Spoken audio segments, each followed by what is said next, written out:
my new novel, The Terrible Force, which incidentally outlived its critics, the series, I talk about the end times. Mm-hmm. And there also is a science fiction component. I've been writing science fiction for a long time. For example, my first novel, published in 1967, The Freelance Pallbearers, was recommended for a Nebula Award by Jose Farmer, science fiction writer. Mm-hmm. Second novel, or the third novel, Yellowback Radio Broke Down, ends with artificial intelligence running things. That's 1969. And so to follow up, I'm combining the Christmas novel, the Washington novel, and science fiction in this Terrible series, which begins with Terrible 2s, then Terrible 3s, and Terrible 4s will be published next year. I've been mulling over this idea of the text and giving a lot of thought to it.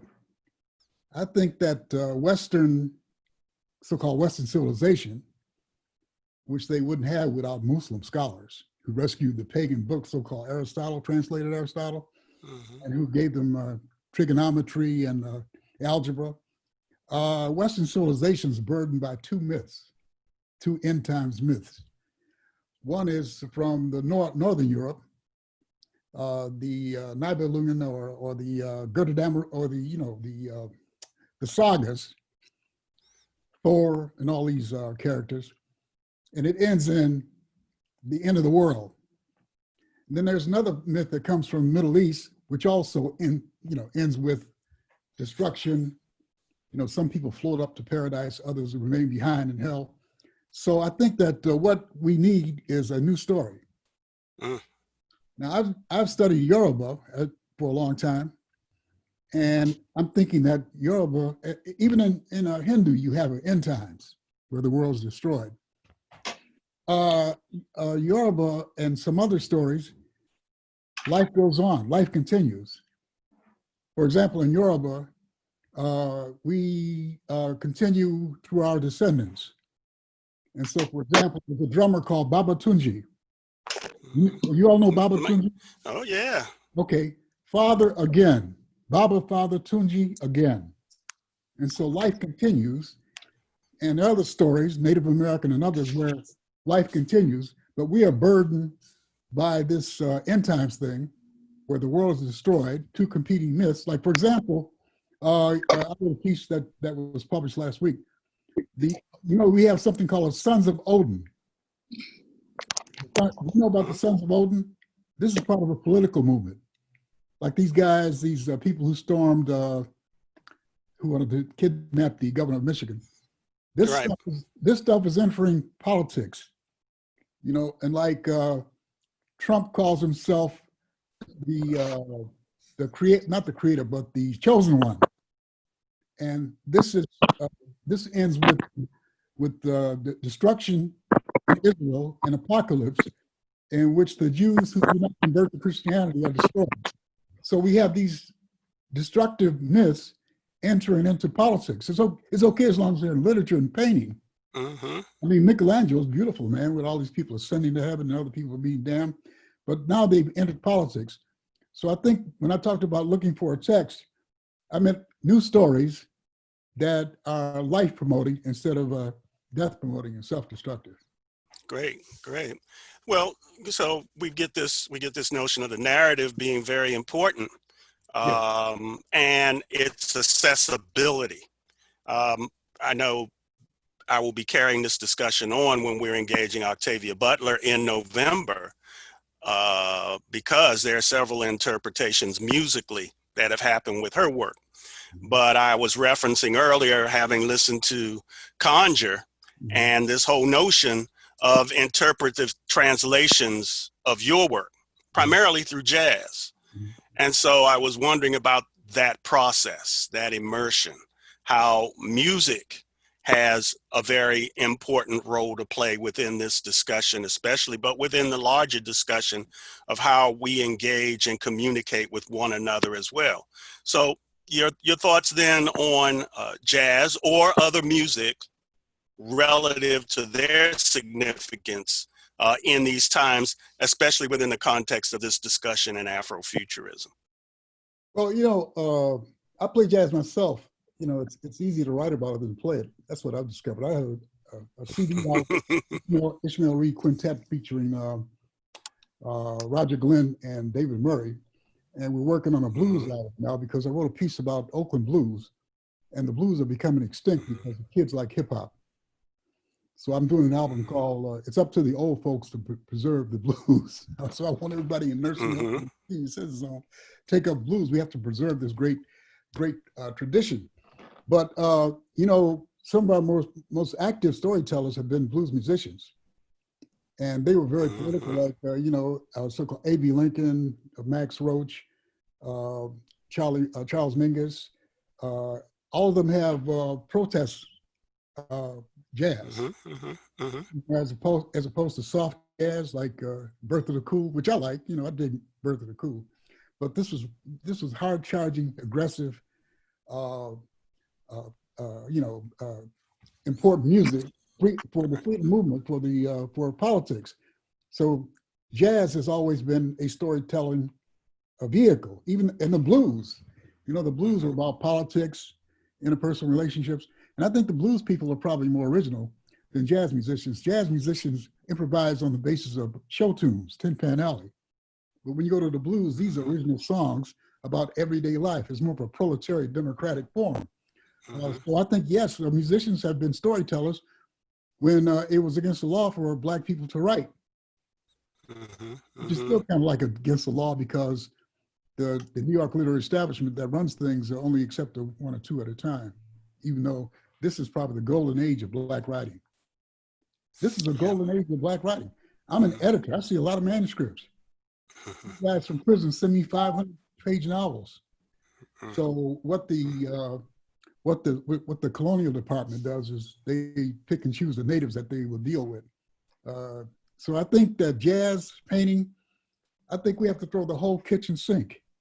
You know, painters, except I don't know how you feel about this. I would say painters are great storytellers and you know, are political, except for abstract expressionism.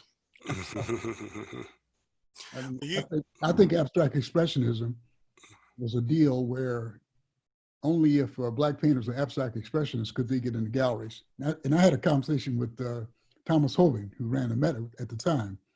I said, you know, it's about the Harlem on Your Mind show. I said, why don't you have any painters in there? He said, well, if they're abstract expressionists, we will include them in the gallery. So I think that when painters went into abstract expressionism, they left the grassroots. Okay. Now that you've given us a way to segue into our other panelists by bringing up that blues music, because blues is very important. It's even important here in North Carolina. I spent 5 years booking the Bull Durham Blues Festival in the late 90s into early 2000s. And so that interrelationship with so many blues artists, some of whom I'm still involved with, but I agree with you, Ishmael, our younger folks need to embrace that music. I'm honored to have a son who's picked up the guitar, already being a master percussionist, but picked up the guitar and is embracing blues lyric. I was sitting with him a couple of weeks ago, and here he's immersing himself in some Blind Boy Fuller, and I'm like, oh, dude, you know, you just making your pops happy. I'm digging that. But since we want to shift into this notion about blues, we have another master immersed in that whole experience through the literary, but also through the direct connection and growth in a region that's a hotbed of that music. And I mean Memphis. And if I'm going to mean and speak of Memphis, then I shouldn't be talking about anyone other than Sheree Renée Thomas. How you doing, Sheree? Unmute. I'm doing good. Greetings from Memphis. Yeah, I dug that most recent article in Memphis Magazine that certainly really laid out how much that city should be and seemingly is in love with you and you it. 9-Bar Blues, your recent release, has music all in and out and through it. And so I guess my question to you specifically relative to the blues, what do you see as significant for you relative to that music as you've captured it in your work? because our music is another way of fighting. Our music is another way of engaging both the past, the present, and the future. I find the blues as a record of who we are, who we were, and who we can be. Just thinking about where we are in this moment right now, in the midst of co-curating an online exhibition called Red Spring, Curating the End of the World. And it's echoing a bit of Claude McKay's Red Summer poem, If We Must Die. But of course, we're fighting. The whole last line of it is, we're gonna die fighting. Well, we're not gonna die. Afrofuturism is about us living and thriving and surviving in the future. And I was thinking about the kinds of music we would want to include with the visual art and the poetry and the flash fiction that we're going to include. And I thought about Blind Willie Jefferson's song, blues song, Jesus is Coming. And he wrote that right during the Spanish flu, influenza, right, pandemic. And the lyrics from his blues song sound like he wrote them today, right? And that's power of art. It is always speaking through the ages, speaking through time. So when I sat down to put together the collection that became 9-Bar Blues, I wasn't thinking about, oh, every story I write is going to be about music, because when you're a short story writer, the stories come to you when they come. Some of them come right away, and some of them take years to write. I think the oldest one, I had a seed for it in 2011, and I started writing it in 2015. Right? And then, it got published this year. So some of the stories are very new, but I did notice some threads that are in it. And I think that's a thread for me being from Memphis. I'm back home, lived in New York for 20 years, back home in my hometown, which gives you a whole new way of seeing who you are and where you've been, when you come back home. And it's also a result of all of my reading life over the years. I put in the chat that I love to give Ishmael Reed shout out, because he may not remember, but he was one of my first publishers, him and C. Lee McInnes from Jackson State University. I was publishing Black Magnolia and in Conch. And when I tell you the type of love I felt when I saw that support, because I had been reading his novels, and seeing that he was boldly writing about Black culture in ways that wasn't translating to the colonial or majority culture. That gave me some freedom in how I wanted to, maneuver my path. So the stories have almost every iconic American genre of music that we can call to the world, which of course has been created by us, African Americans, Black Americans, however you want to call us, the children of the sun, right? And also there's a lot of natural science, and of course, Hoodoo. And again, I look to Ishmael Reed and Arthur Flowers and Zora Neale Hurston and others as part of that tradition, Charles Chestnut and onward. So that's all woven in the story, multi-genres, fiction, science fiction, fantasy, a little bit of horror because I like the scary stuff. That comes from my parents, one foot in Mississippi, one in West Tennessee, Fayette County, telling me hate tales from the porch. So all of that is a part of the work, and so it's just an honor to be here to chat with you all about it. Cool. Yeah, well, got to go there because you dropped a big Black bomb in 2000 with Dark Matter, and with the follow-up. Right. And so when we look at the significance of what that was and what that is, and of course, yeah, I invited you here in 2000 to Durham, North Carolina, in a series to play off of the publishing of that book. The important impact of that book has, I'm sure, been widespread. There are so many people who have now, I guess you could say, thirst for and devour Black science fiction as a result of that book coming out.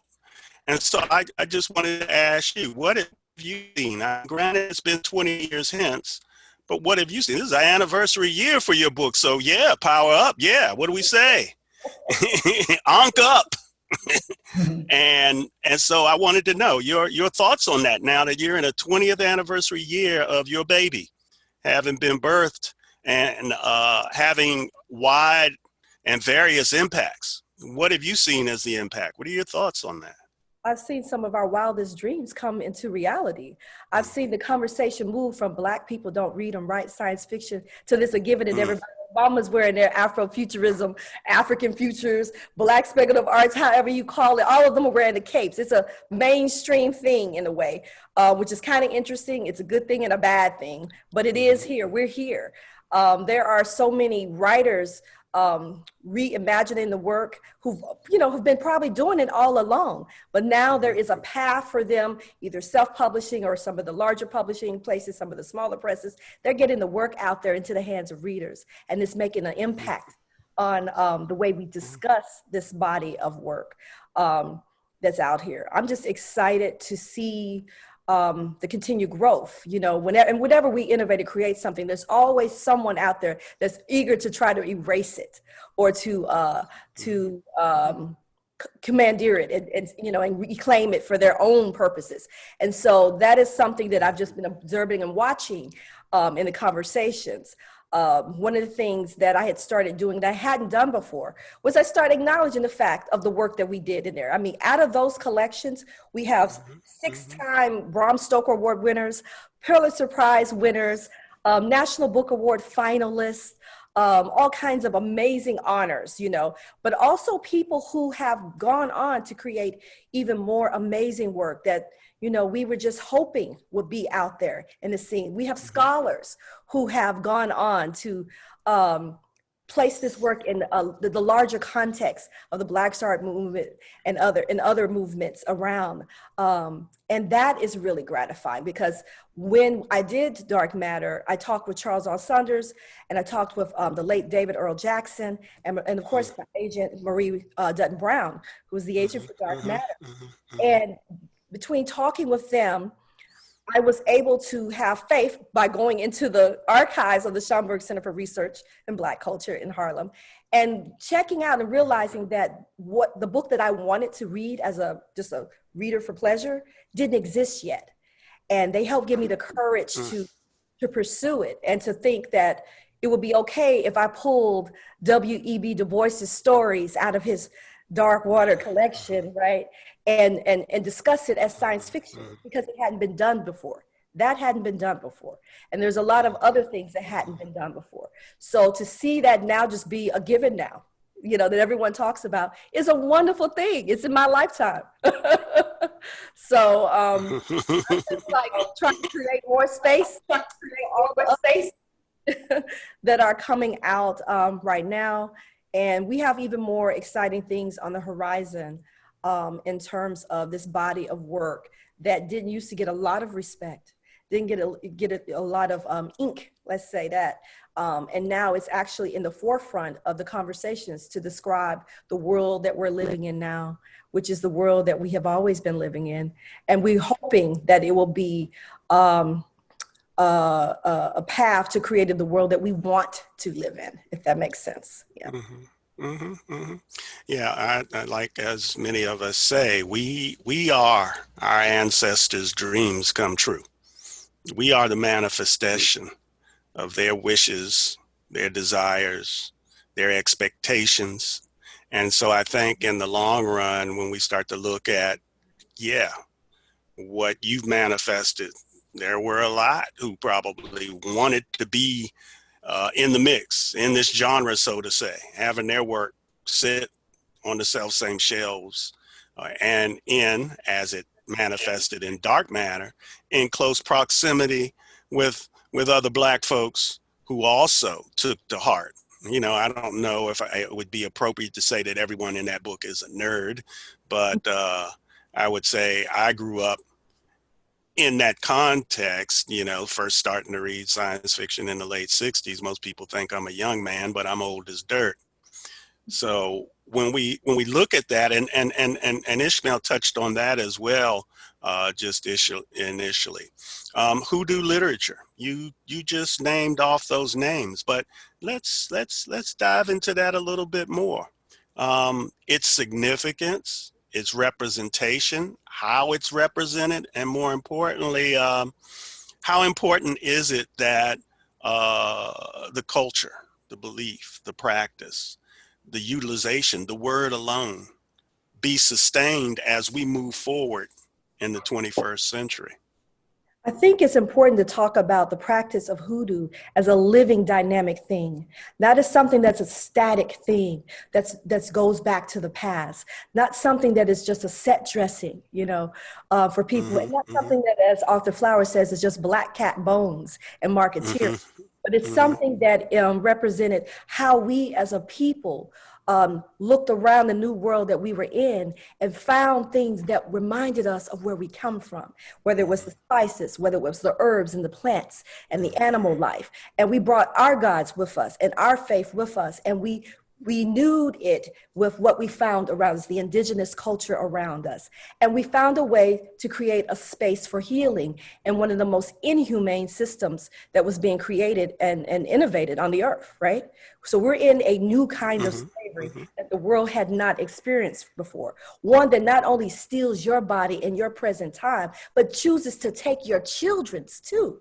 Now that's something that people kind of brush under the carpet, but that is very significant. I'm going to steal not just your life and not even give you a chance to work it off like an indentured servant and move on through the rest of society, but I'm going to take every life you create after that as well.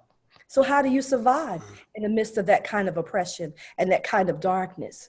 Well, you have to go inside and you have to create your own systems of healing. So hoodoo workers, root workers, conjure women, conjure men, however way you want to talk about them, from the Sea Islands and the Geechee Gullah culture all the way into Memphis, Tennessee, and Arkansas, West Memphis, Mississippi, all the way down to Louisiana. Wherever we were, we found the place where you could have a therapist, someone that can heal and ease your mind.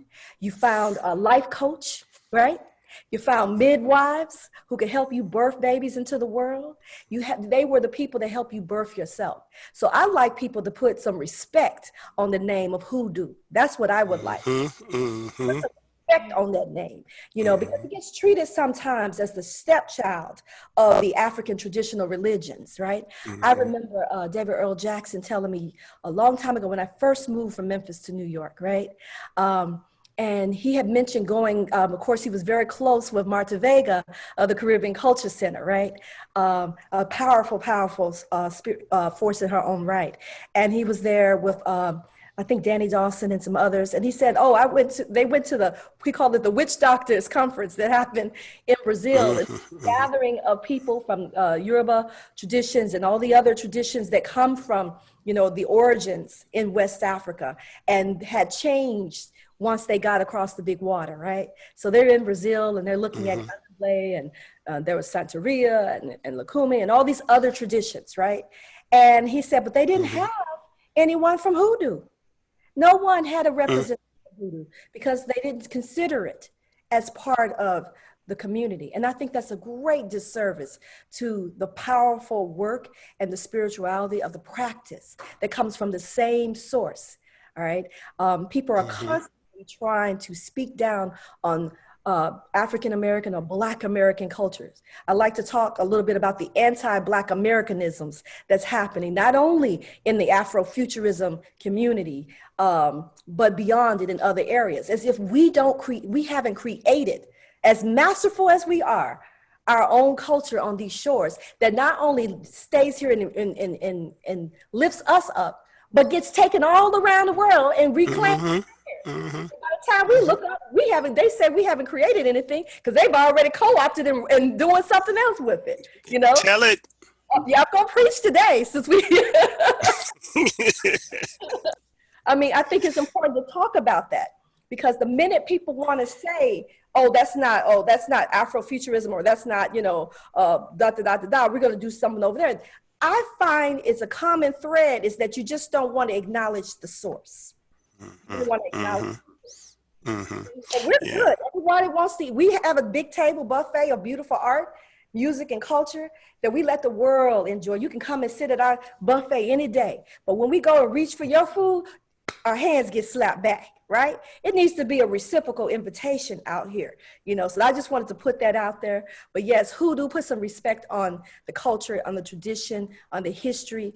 It is something that is a thread through all of our art. And if you're studying Black culture, particularly Black American culture, you are doing yourself a disservice if you haven't looked at that living, current, contemporary tradition, the neo-Hoodoo tradition. And my lane is the literary part.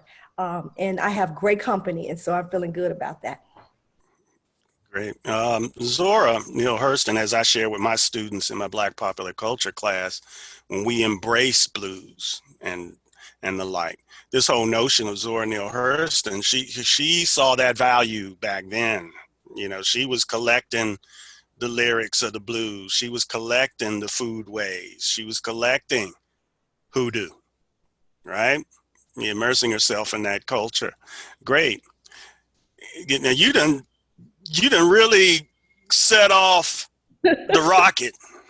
You know, we done really blasted off here, but Brother Reynaldo is gonna send us, you know, with that third stage rocket. You know, Ishmael gave us the first stage rocket, Sheree the second, and now Reynaldo's gonna give us the third stage rocket. We're not even in our solar system anymore, right? The representations that we see all connected within what could be said to be the expansion of Afrofuturism into its more operative and inclusive realm of importance for us relative to not just our cultural productivity, but our intellectual productivity, the contributions that we make to the sciences, the impact geopolitically, bouncing back to Sheree and her talking about this notion of our culture having presence and impact globally, manifests itself in what Reynaldo has given us. And I have to add this because it turns out, I just found out this year that Reynaldo's father was my college advisor when I was an undergrad student at the University of Maryland, College Park. So I have to shout out and back to his father, who I called Dr. A back in those days. So in having said all of that, Reynaldo, you and your collaborators, and there are many, have advanced the notion of Afrofuturism to Afrofuturism 2.0, and we certainly want to hear you speak to that. And then a whole nother step with Black speculative arts movement. So there's a lot to embrace and chew on, but give it to us, brother. All right, thank you for inviting me to this, Darrell. And I remember how my dad was. He's basically a young African-American former sharecropper who was involved in civil rights back in the day. He was one of the 5 final young men that was going to be selected to integrate Ole Miss, because they ended up picking James Meredith because James Meredith was a Korean War veteran. And so because they didn't let Black people in Mississippi go to dental school back in the 60s, my father goes into the Air Force and gets a position in military intelligence. So when people ask, I describe people, I'm kind of a product of a Southern family. I remember sitting on my grandparents' porch listening to Johnny Lee Hooker and shucking peas for my grandmother. And then the more aggressive side of me, I would attribute it to my father. As a student, used to carry a pistol, so I'm kind of like Robert F. Williams if he gave Robert F. Williams a ray. North Carolinian. Yes, and so I think of, and then I remember on my way back to college in '88, you know, I've been trained to go and defeat people as an armed and a member of the Marine Corps, and then I came across a book called Writing is Fighting. So I was like, oh, okay, that means I can put down the gun a little bit and figure out I can use words to kick my oppressor in the ass too. So I think of it with the intergenerational Black college mixed with military background. What does Hoodoo look like if it's some software that hunts down white supremacists and Nazis, okay, and unleash that on the web? And so this is where in the 90s, we're updating this Black speculative thought that has been around since the 19th century. Mark Derry, all he did was accidentally stumble across something that he could not completely conceive and write all the way out. And we dealt with that a few years ago in Brooklyn on a round table with myself, Sheree, or whatever. So been there, done that. We on to the 2.0 phase of what we call Afrofuturism. And one of the things that I recognize, anytime you're introducing a new concept, sometimes when you're thinking about a paradigm, you have to build a movement to go along with it, to move people along. And I always situate what we're doing as a transnational Pan-Africanist project, okay? Because the Black Speculative Arts movement grows out of a series of meetings that were held in Black study spaces or on HBCU campuses. And a lot of its main early theoreticians are people products of HBCUs like Yatasha Womack, John Jennings, myself, and Kinitra, who's from Xavier, and people who are in Black community spaces like Sheree. So, and when I think about this partnership that John and I started, because we're both alums of Jackson State, I'd say we kind of started this movement. Now, me speaking for myself, a lot of it was because I was dissatisfied from what I was hearing from members of the untalented 10th in terms of how they were sounding like androids when you reference them in mumbo jumbo that basically parrot the mainstream establishment in this country. And they didn't really represent our interests all the time. And that's why I thought of this, me and a friend of mine called them the untalented 10th. And so we go and present these ideas overseas in Paris, France at a UNESCO conference at the Sorbonne. And I openly said it, yeah, because generally Europeans are a little more sophisticated than their white American counterparts. And they can because they saw jazz as a great art form before white Americans did. And I think the argument was at the time we were talking about, hey, if you can make it in Paris, New York is not a problem. And so then a couple years after that, we put on an exhibition with friends from around the diaspora and including the continent. And it was called Unveiling Visions. And Unveiling Visions was the first time you designed using technology, a curation using technology through cyberspace. And we organized it in literally about 90 days. We put it in the Schomburg, and we are connecting the Black speculative arts tradition in Afrofuturism as a direct intellectual product of previous past movements and as a product linking it back to the beginning of Black studies in the Bay Area, where you have Nathan Hare. We give a nod to Nathan Hare and the work of Sun Ra lecturing at Berkeley. And Nathan Hare is a product who came from a HBCU at Howard to start the Black Studies program in the Bay Area. And so we're saying second wave Afrofuturism, we're linked to Black studies. We are not linked to the European project of cultural studies, and we're not linked to the European project of post-colonial studies. Those are peripheral things to what we're doing. And so as Sheree said, we're gonna force you to deal with our own history because Blacks were dealing with globalization and these ideas and transnationalism 100 years ago before people like Wallerstein, Anthony Giddens, and some of these people that talk about postmodernism is now. So, and during this second wave, we've built this international network now that currently that has put out a lot of books. The last 5 years, we have a lot of materials. And that's why when we always laugh when we hear certain people that pontificate, we can tell they haven't read anything in the last 5 years that has been produced by this movement online and in books and in journals. And right now we're in the middle of what we're calling Curating the End of the World, which was a partnership that we ended up with New York Live Arts. Once the pandemic started this year, I talked to Bill T. Jones and others and said, well, since the world's coming to an end, let's go on and curate it since we can't meet. And so we activated the artists from across our global network to contribute art to it. We're wrapping up the first iteration of it. And as Sheree mentioned earlier, now she's curating and we're collecting materials for Red Spring, which represent what has happened artistically and aesthetically in terms of what we've been thinking about since the death of George Floyd and the circumstances surrounding Breonna Taylor. Following that, we'll have another iteration in December called Dark Winter, which is kind of a nod back to Du Bois talking about dark water, because in Germany, they're celebrating the 100th year of Du Bois' writing about Darkwater and the Comet, and they finished an exhibition in Berlin. And then in the spring, we're going to come up with New Horizons as a part of a year-long chronicling the end of the world through this pandemic as an archive that people can reflect on in this era of platform capitalism, people having to Zoom to get a lot of their ideas out. And so we're chronicling all of these things through our art, ideas, and essays, and poetry and music.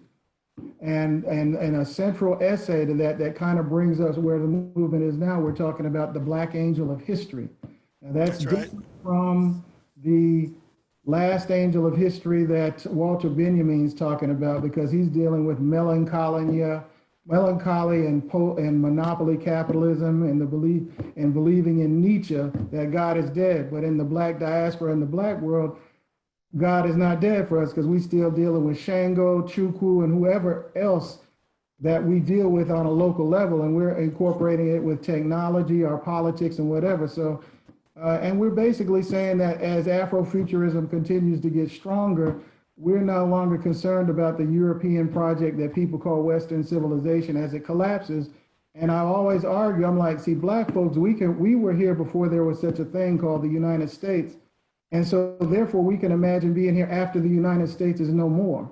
So my imagine is not tied up in the American project or the Western civilization project, which is constructed the last several hundred years in reaction to the invasion from North African Muslim armies or the Ottoman Empire, where they basically hijack Judeo-Christian ideas and other ideas from the Near East and Africa along with whiteness to create this little butt-in, West Asian enclave that they want to have of whiteness that they're trying to maintain.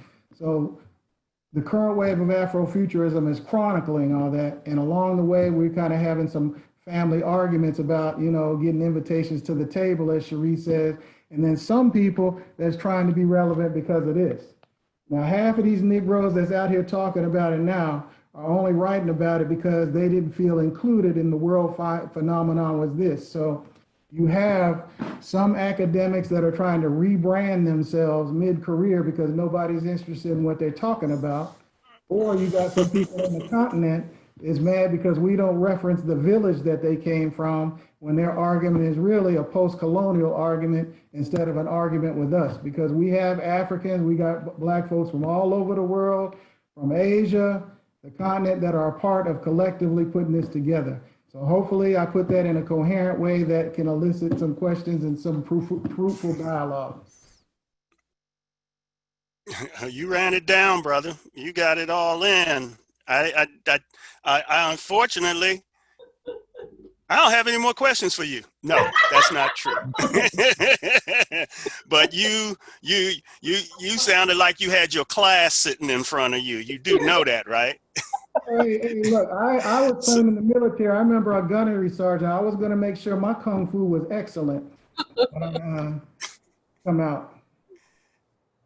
Cool. Well, what I wanted to have you go back to, because I love those 5 principles that lay out the scope, because usually with Afrofuturism, we deal with it relative to the aesthetic, right?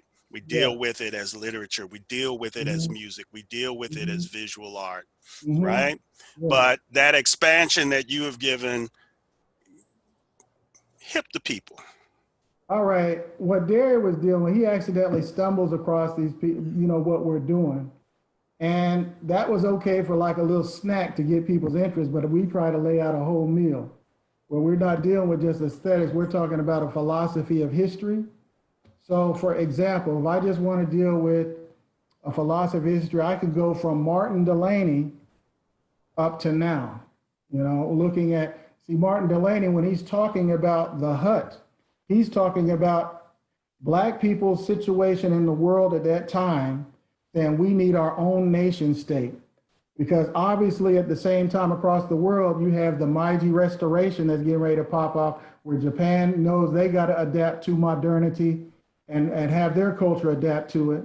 And you have other cultures that are trying to adapt to the modern era. So Delany is saying, look, man, even if these people free us, we need our own nation state to represent us in the global situation of things. And so you've had this back and forth, and I kind of subscribe to what the brother who wrote about the crisis of the Negro intellectual. We're not really, we're not Republicans or Democrats. We're basically, this argument is between liberals and nationalists. And the nationalists, because we haven't had any credible people that on a real level being able to address these issues. And we call ourselves, when I say nationalist, you can be a black feminist and be a nationalist. If you got black in front of it, you saying, look, I'm black, and I use, these are the analytical tools I use to examine phenomena. But, you know, whether I'm a black Marxist, a black Christian, a black whatever, that's basically a nationalistic kind of formation to a certain extent. And basically our generation, from the 90s forward, you couldn't get a job if you said you study nationalism or Afrofuturism for that matter, because we've only created as an emergent study in the last 5 years. So you had to go out here and talk about some post-deconstructionalist BS from France to get a job so you could take care of your family. So that's why the graduate students that are in graduate school now are going to be really taking the next wave forward, because now I always tell students, now you can get a PhD in it, you're welcome. So now the thing is, we can talk about philosophies of history. We can talk about applied science. Now, if you got a philosophy, how do I use my science? You know, that's where I talked about thinking about the Hoodoo tradition and its ontology or worldview. And what does that look like when I'm designing computer software? Okay, then I can start thinking about what does that look like in visual art and aesthetic. So it gives you a comprehensive worldview. It's all there. You got a philosophy you're working from, and you understand how to use that philosophy in relation to politics, science, community, and aesthetics. And that's what we are basically the last several years debating and working on. And so that's where that current moment is right now. Great, great, cool. Kinitra. Hi. I mean, is there anything else to say? I don't. No, you can forget that one. That ain't happening. Because there's plenty for, I mean, all I got to do is say Lovecraft Country, but we'll get to that. All right? We'll get to that. But first. Say that again? Say that again? First, in Afrofuturism and in my Hoodoo and Conjure and everything else. That's right. Okay, we're gonna let you get that on, then we'll let the folks get the Lovecraft Country on. So I just received this past Friday, came in the mail finally, Searching for Sycorax. Black women's hauntings in contemporary horror. I shouldn't say this, but Lord have mercy. Because yeah, I love all of those places that you go, because you go to come back to the narrative as important, the writers as important, and what they're doing, and you bring into that discussion Tanana Reeve do, but especially my sister Nalo Hawkinson, and you bring them in because of what you've been able to glean, and what you project is they are so much more than just science fiction that the Black feminist perspective offers up and creates what you refer to as home place, where the freedom to create is established and all. And so I guess for me, you know, because you captured under the term fluid fiction. Yes. Can you kick some science on that? Of course, sir. Especially in terms of the Hoodoo and Conjure concept. Well, especially Tanana Reeve and Nalo. Well, I mean, they both deal with this idea of the conjure woman and this idea of the importance of conjure. And I always say that I'm an Afrofuturist because I'm involved in the recovery project. The idea of what have we lost and what traditions have we lost and what have we used to either make away, and how will we assess what we're going to take with us into the future, because some shit needs to be left in the past. And so in doing that, I come at it from the view of both a theoretician, but also as a practitioner. This past December, I was crowned Elegua. I am almost 2 months shy of completing my Iyawaraji. I also come from over 10 generations of conjurers and healers in my family, being from New Orleans, Louisiana. And that's what started me on this entire project of me reconnecting with my great-grandmother, the traditions that she had, the gardens that she had, the root working traditions that were necessary within conjure and hoodoo. And so we must remember that it is not only a tradition of healing, but there's also a tradition of harming. That we don't have the ideas of the 3 rules building up ×3. We don't have the ideas of karma. We have the ideas and the right to protect ourselves, not just with guns, as Dr. Anderson, trains us on and get that through, but also spiritual war as well as medicinal war. And that we've long had those traditions, right? And that we need the ability to assess and when to use what type of tool we have, because we got a whole toolbox. And so Tananarive and Nalo and N.K. Jemisin in her Red Dirt Witch short story, we see some of that with Tommy Adeyemi and her Children of Blood and Bone. We have these new books out, Conjure Woman by Afia Atakora, that's in my reading list, as well as A Song of Wraith and Ruin by Roseanne Brown. That came out just this past June, where folks are taking these traditions and bringing out and having these conversations of, we don't have to go to medieval Europe for our fantasy. We don't have to look at kings in this sort of way. We don't have to have knights when we have our own traditions and we can recover them. There are ways for us to recover them, and not everything was lost. How can we lose everything when we are people who believe in possession, when we are people who believe in giving prophecy? If I can call up and dial, I have my grandmother's bovina right next to me. If I can talk to her one-on-one, then I can recover the traditions of my family. Right? So we have to sort of change and shift the ways we look at how we pass down knowledge and what counts as valid forms of knowledge. And the literature is helping us do this. And it's a gateway a lot of times for people who are exploring some of these ideas. We've talked before about like Beyoncé and Lemonade and her opening up this door to have these conversations about orishas, about loas, about conjure, about hoodoo. It's not just about, Beyonce's doing it, I want to do. A lot of folks have these questions, but have been afraid to ask and don't know where to start. And a lot of times folks just need permission to start asking these questions. And the literature is helping us do that.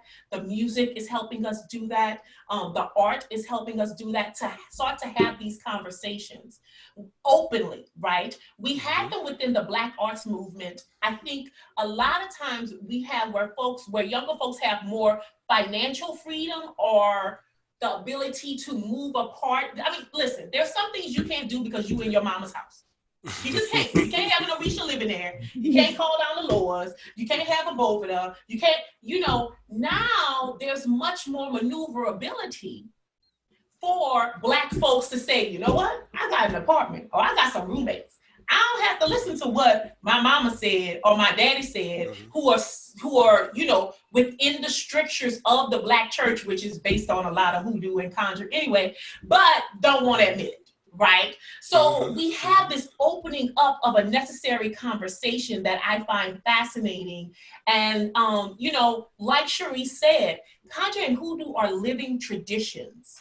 I'm working on my garden. I'm going to go down to New Orleans and work under a practitioner who's also a doula, right? We have these traditions, and we have to look at the ways in which they are passed down in sort of apprenticeships, right? But apprenticeships are okay in the academy because that's all what the academy is. It's a medieval tradition of passing down traditions through an apprenticeship. And that's okay. But once we start to talk about conjure and hoodoo, it becomes hinky and not as valid. We really have to start to consider and question what we consider valid information, valid knowledge, and how does that fail to help us as a people get the knowledge that we need to get and pass down to each other. Okay. Yes, yes. You know, of course, as we know, like Ishmael, you know, when Ishmael first voiced this notion of, you know, I can remember this was decades and decades. It could have been 70s, 80s probably, but I remember him referencing Yoruba. I remember him saying, look, I'm studying Yoruba, the language, the culture, boom.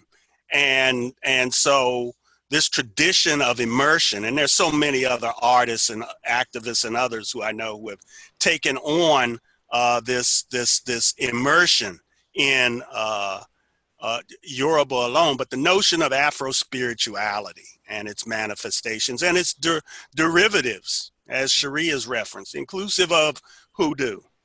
These are important components, and I'm glad you referenced Lemonade and all. But yeah, let me jump to the quick, you know, because you have been giving us this wonderful blog, immersing us in Lovecraft country. And I was reading that book back when it first came out. It was right around the time that Jordan Peele's Get Out was in the movies. And I originally wasn't going to go see the movie because in looking at the trailer, I said, damn, another brother going to get it in the end or the beginning. I don't know, one or the other. And I was like, I ain't trying to go see that brother get done. I'm not interested in that. We see that enough in reality, right?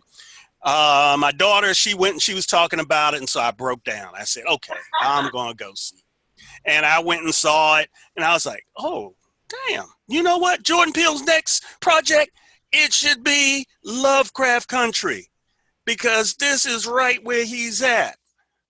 The Black history, the Black experience, the Black culture, the spirituality, all of these things are all there. They're all there. And so to now see what is now, somebody owe me some darn royalties because I was saying this before everybody. Misha Green is the one who's adapted it. And so Peele is an executive producer and he's involved in it. But Misha Green has made Matt Ruff's work Black. Right. And that's what I was just getting ready to bring up with what Misha Green and others, because she has brought in a few other directors on this. Now, for me, the book has a wonderful relationship between father and son that I really love.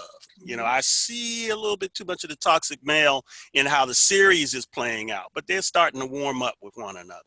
But I guess for me, when we look at all of the excitement that happened, you know, all of these websites, all of this social media exchanges, a lot of people trying to play catch up, a lot of people are trying to, you know, I don't know. But what I do know is this: when we look at these immersions and we look at how you capture it and what you provide, you know, just like at the end of your book, you provide that wonderful appendix. And at the end of your blogs relative to Lovecraft Country, you provide other sources, other ways of knowing, other ways of immersing oneself and truly understand. I mean, I have a shelf of Lovecraft in there. I've been reading Lovecraft since, again, science fiction in the 60s. And so when I look at what you're providing us as a way into better understanding, and others, because there are a host of other people engaged in discussion, the discussion, Lovecraft Country Radio right after the show and all of that. What do you see as significant within the context of where we find ourselves with this discussion we've been having? Because we've been clearly, each of us have voiced the significance of Afro spirituality, African religion derived from the continent as significant to us moving forward into a future of our creation. And so where do you see that manifesting in Lovecraft Country? A couple of things. One, I think I really started out the blogs with Lovecraft Country because I think we're all nerds here, but sometimes just starting out in Afrofuturism, in Black horror, in Black fantasy can be intimidating to people. Like they're like, I like it, but it's also very self-referential. And if you kind of don't get the language or the way it works, it can exclude people. And I knew I wanted to use this as an opportunity to say, horror is for Black people. We've been doing Black horror since Hank Stories told on plantations, right? So this is a genre in which we can find ourselves and play in and do wonderful and awesome things in, just not to get intimidated by it. That's why I break things down. That's why I provide links. That's why I have a glossary. That's why I have film and television and book recommendations, because I think sometimes we have to allow the room for people who are new, who are just being initiated into these very deep traditions, who may have not read The Comet, or who don't know a lot about Chestnut, but know they like Lovecraft Country and say like, oh, okay, I'll get in here and I'll take this dive and go along on this journey with you. I think in dealing with the terms of the Afro spirituality, that comes up in terms of dealing with and healing Black trauma. If you look at what's going on and you're right, the father-son relationship is more contentious in the book. So are the male-female relationships. They're bringing in queerness and those relationships. And I think Misha Green is trying to have a specific conversation on Black trauma, how it exists, how it keeps us apart from each other, because a lot of the tensions that happen between Tick and Montrose are because they love each other, but they can't communicate their love past their egos, past their own hurt, past all the, Montrose is spending all this time trying to protect Tick, Atticus. He's trying to protect his son, but because he's so hurt, because he hasn't dealt with his own stuff being a closeted gay man in the 50s, it just, it goes past, it comes out as anger, it comes out as all these things except the love he wants to show his son, right? And so I think what Misha Green is saying, where the Afro spirituality comes in, is as a way, one of the ways that we can start this term of healing, that we have our own ontologies, we have our own cosmologies that are incredibly powerful, right? Because once the Mumbo killed that goat and sacrificed that goat to Oya, no one else who knows magic can come in that house, right?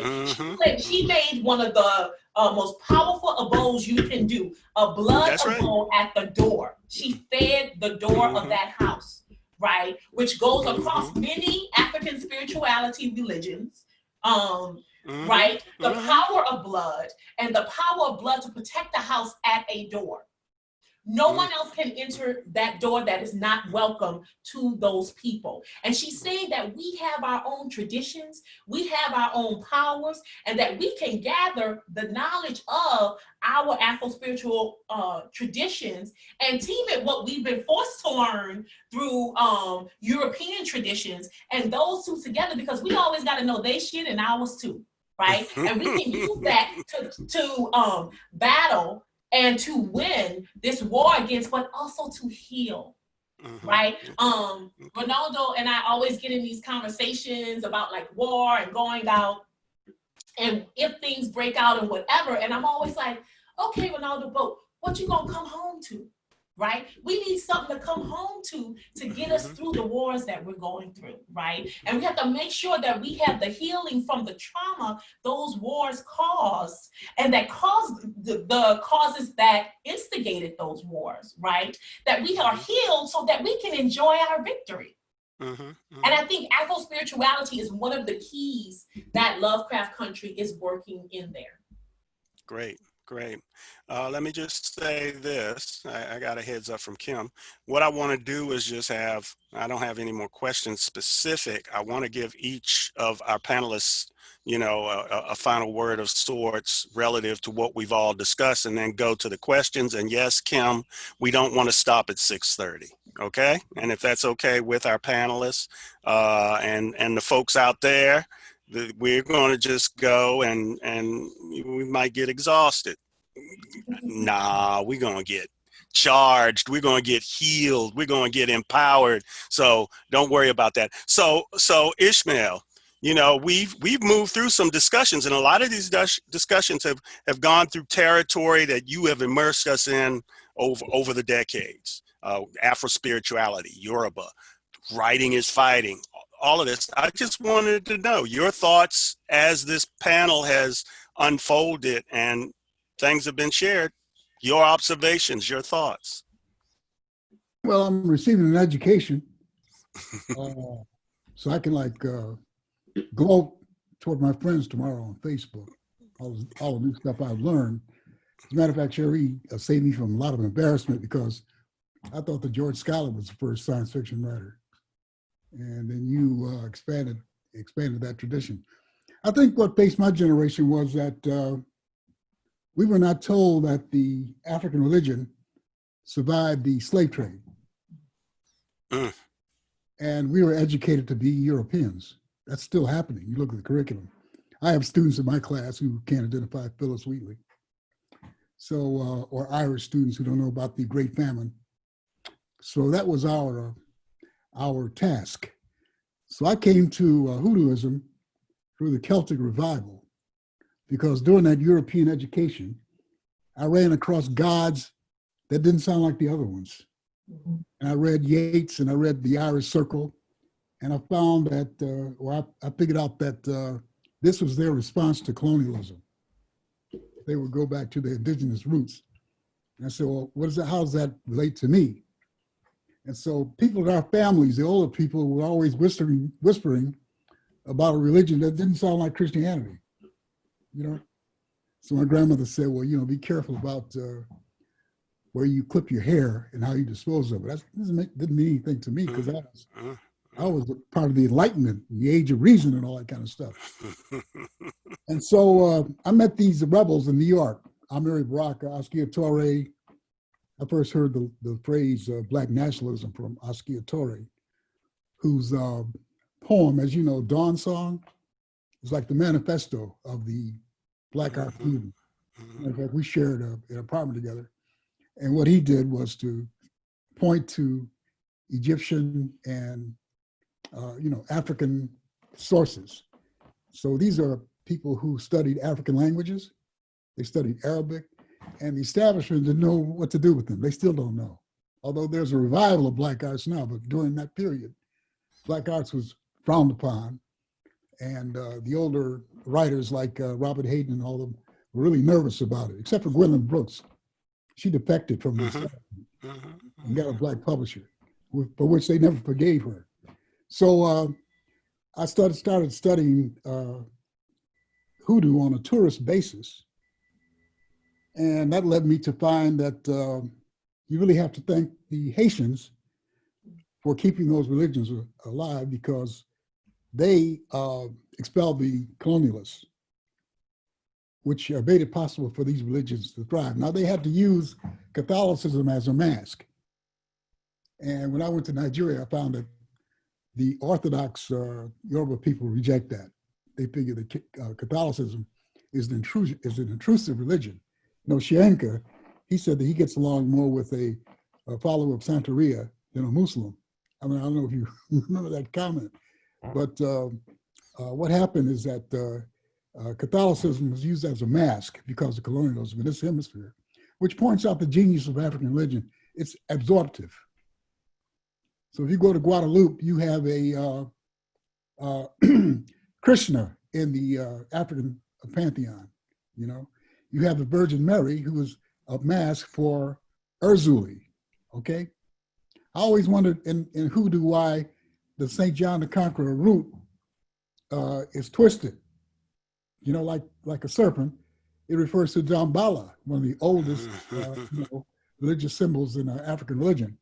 So I kept doing more and more research until I found that we have stumbled upon an international religion, so that Oshun, the daughter of Olodumare, you know, this guy with Bob Thompson in Gods of, what's his name? My friend, Robert Ferris Thompson. Yeah. Robert Ferris Thompson, yeah. Flash of the Spirit. He makes an error. These are not gods, they're entities. We have one God in Yoruba religion, Olodumare. Olo means owner, Dumare, the heavens, owner of the heavens. And he has emissaries who pop up in our hemisphere. For example, Iku, who's a mediator between earth and heaven, pops up in Haiti. And then if you go to that Haitian club in Miami we used to go to, you'll find he has morphed into an entity in the United States. So with all these different meshes or fusions of different beliefs in religion, African religions is the fastest rising religion in the United States because of immigration from places like Cuba, Puerto Rico, and other places in South America. So that when I went to a meeting in Miami, you had all these people with white skin. You have white people running temples in Brazil, but you had all these people with white skin, these Cubans, praying to black gods. It's amazing what they call black gods. So I think what we have here is a international religion. Oshun, as I was saying, the daughter of Olodumare and Oya, who ascended because the women are associated with the oceans.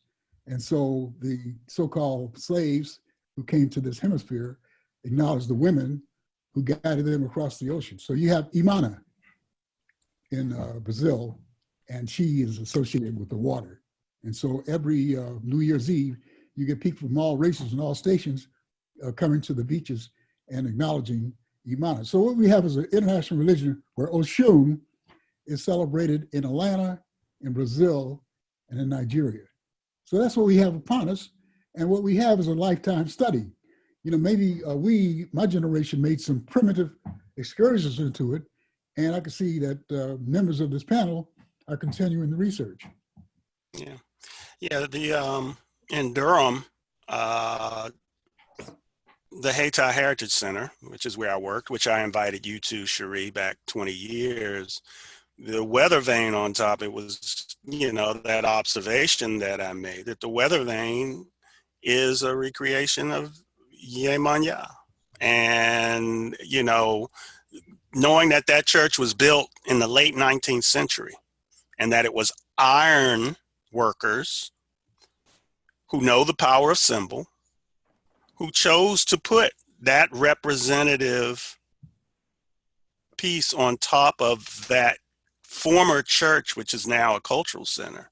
It's one of only less than a handful of buildings still standing from the Heitar community of its significant heyday past.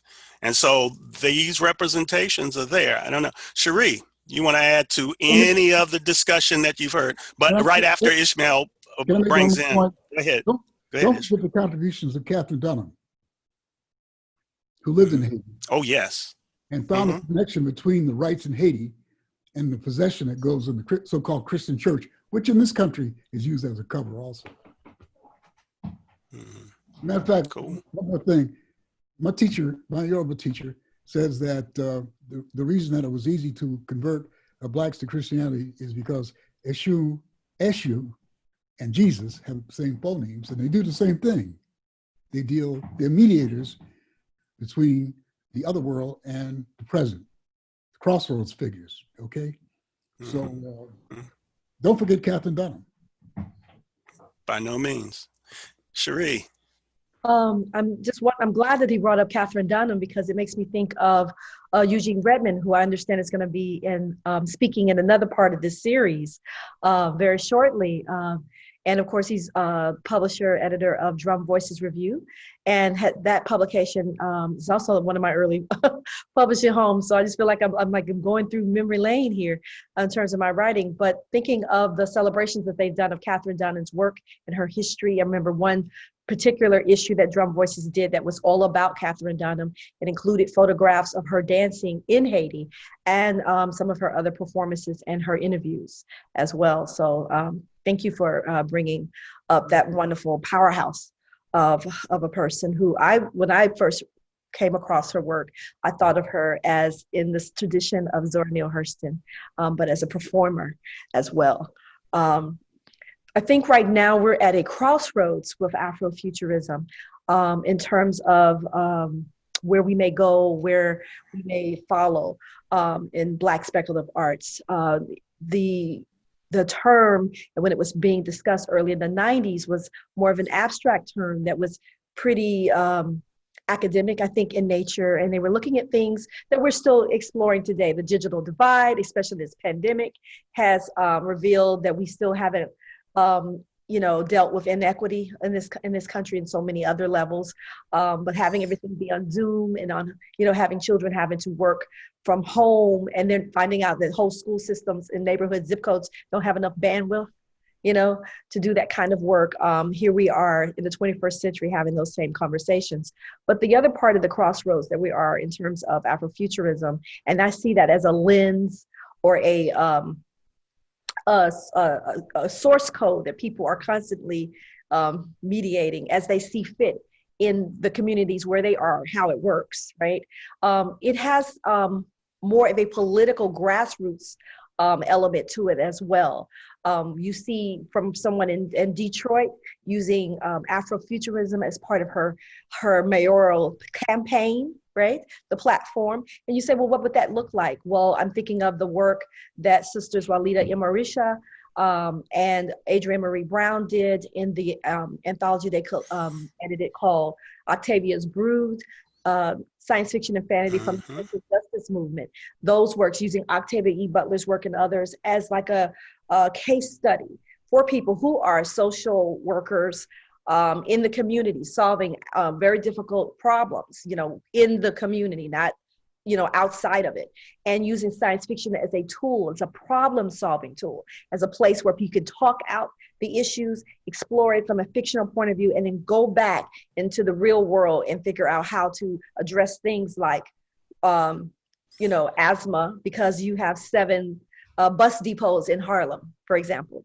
When I was teaching, I had so much absenteeism for my students because when the weather changed and they had asthma, they couldn't come to class. And then we looked around and Harlem had the most bus depots. All right, and that was because of environmental racism, right? You put those dangerous things in places that have the least political power, right? Afrofuturism as a platform to talk about climate change, environmental racism, things like that are affecting us at so many levels. People are using Afrofuturism to explore and reevaluate gentrification of our communities. So instead of having these grants where people are writing about, they're putting these shiny little chrome looking futuristic buildings and talking about, Afrofuturist architecture, nobody needs that. We need to have grass, trees in our neighborhoods. We want aesthetically beautiful, pleasing neighborhoods. We want houses that don't look like they've come from the 1900s or 1800s, right after emancipation. We want, modernity in our neighborhoods, and access to resources and to alleviate food deserts and things like that.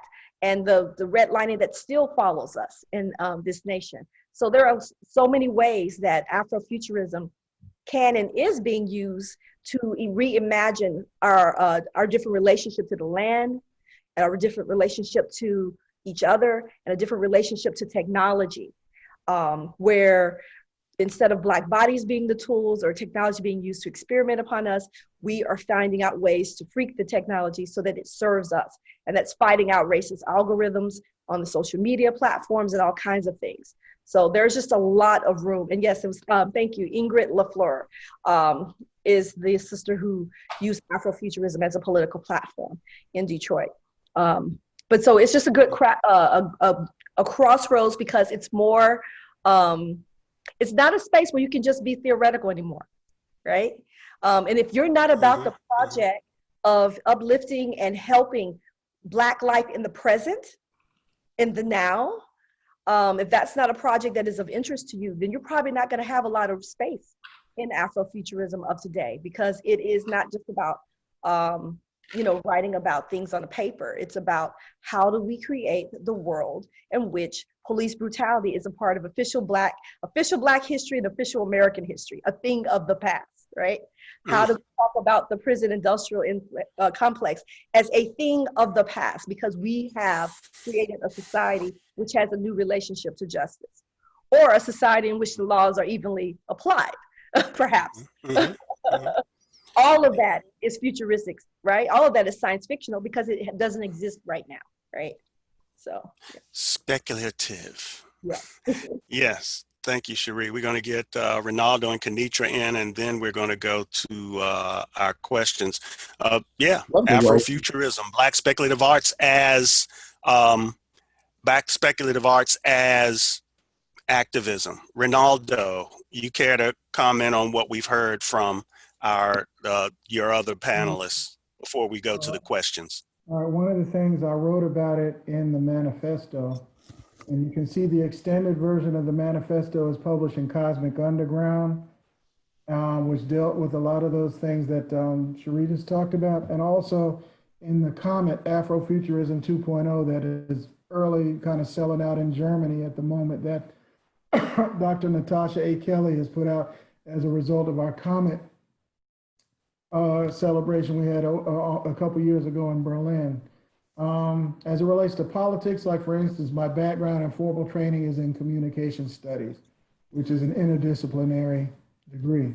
Now, if I was going to teach political communication, there'd probably be 3 books that I would use to frame what I'm looking at, or even 4.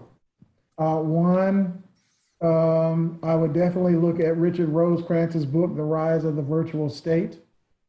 And then I'd probably overlay that with Anna Everett's piece that she published back in Social Text called The Revolution Will Be Digitized, which looks at Afrocentricity and Afrofuturism as it goes online during the 1.0 era.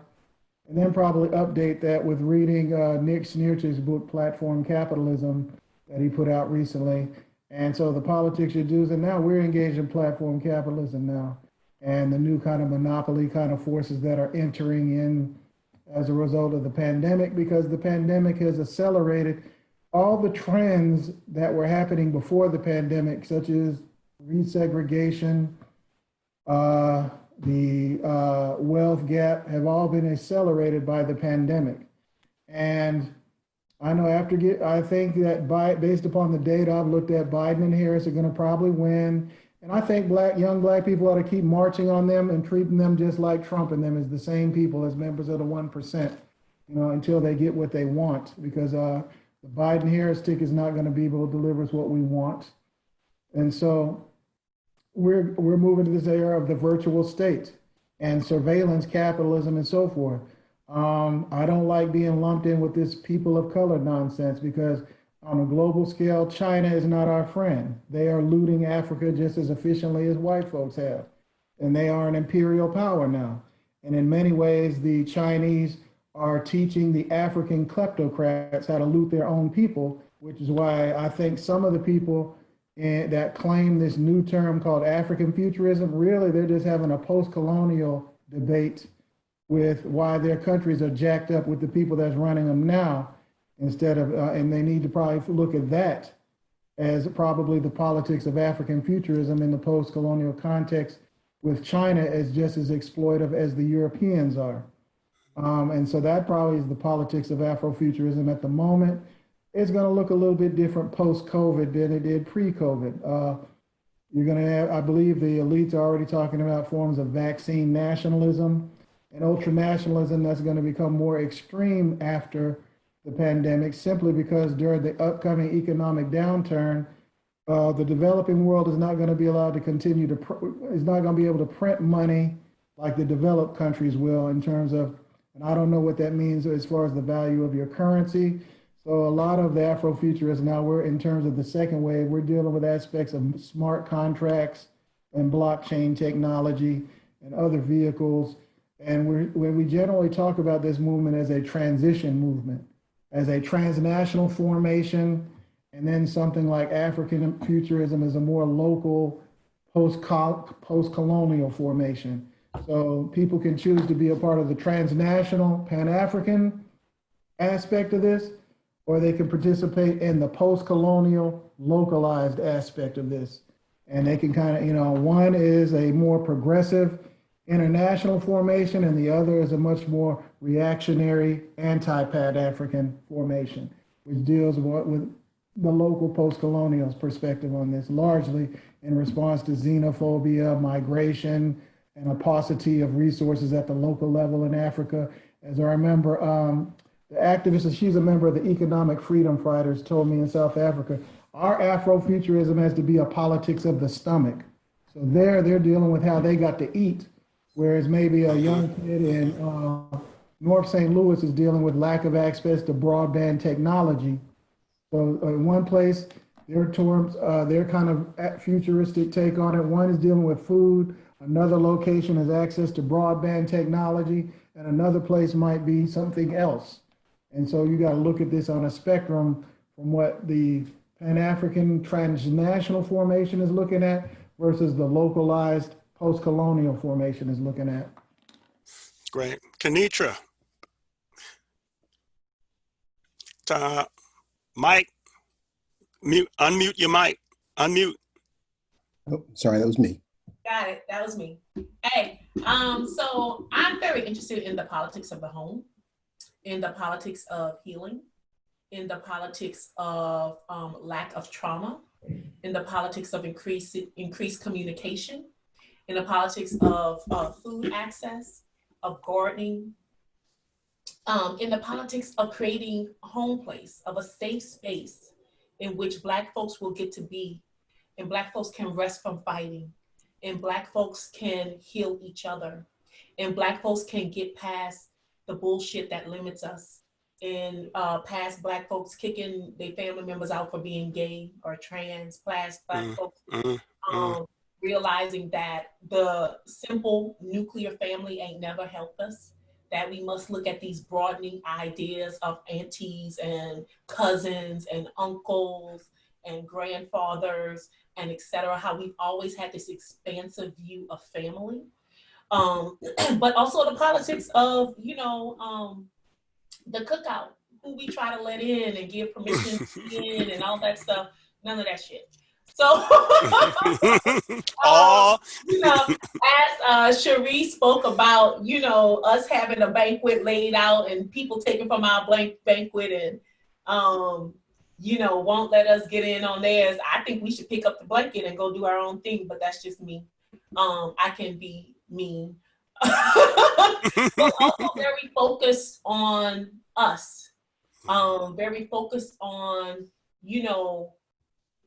once we get over there, what's there? And can we live with ourselves once we're there, right? And how can we be healthy in many different ways? That's what's most important to me. What are we coming home to? And are we healed when we get there? Great, great. So here's what we're going to do. We've got an elder who's been waiting patiently, that elder being Jerry Ward. We want to hear and respond to your question, sir. How are you, my good friend? And you'll have to unmute yourself, Jerry. Not unless you can unmute him, Kim.